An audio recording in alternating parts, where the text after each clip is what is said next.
Good morning, students. Today we are going to read an important question in the topic of Hazrat Abu Bakr Raziyallah Anha in the subject of Islamiyat O levels.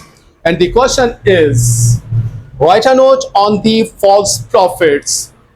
This is one of the important question in the topic of Hazrat Abu Bakr Raziyallah Anha, which has come many times in the past papers. So concentrate yourself. We are going to start. Write a note on the false prophets.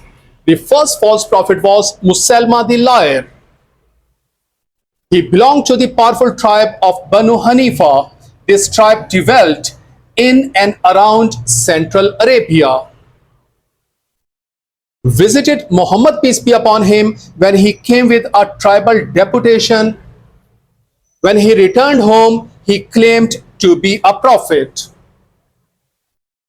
Musalma wrote to Muhammad, peace be upon him, that he too was a prophet and demanded that Muhammad, peace be upon him, divide the earth with him.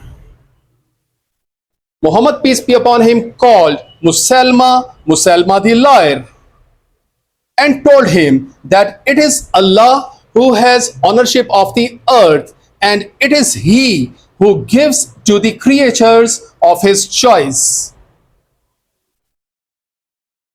Musalma even composed some clumsy verses of his own and established his own method of worship. He reduced the number of the prayers and abolished fasting and zakat. Musalma means little Muslim. This is the meaning of the Musalma. He was called so because of his pathetic imitation of Islam. Musalma soon made himself master of Banu Hanifa and took command of 40,000 men. So he became very powerful. 40,000 men were under him.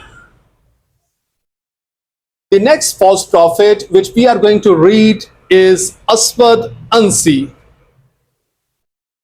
Aswad Ansi was the chief of his tribe. As he claimed magical powers, people flocked under his banner.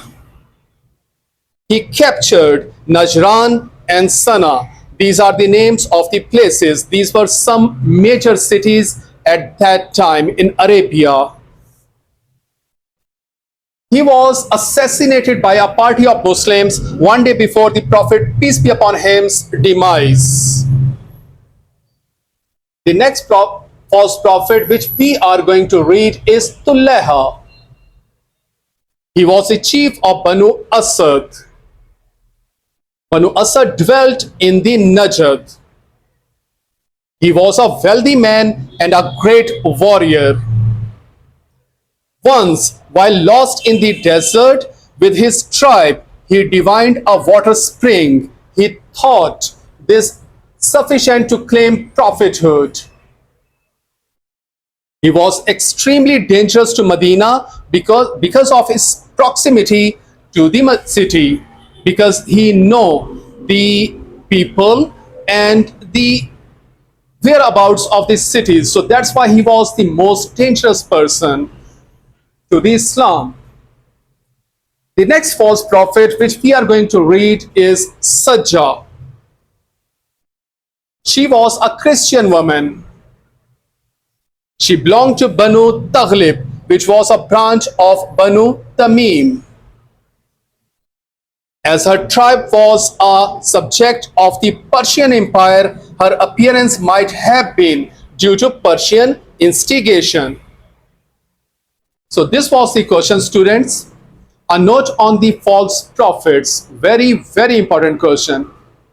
So read this question again, understand it, learn it, and make your notes. Thank you so much.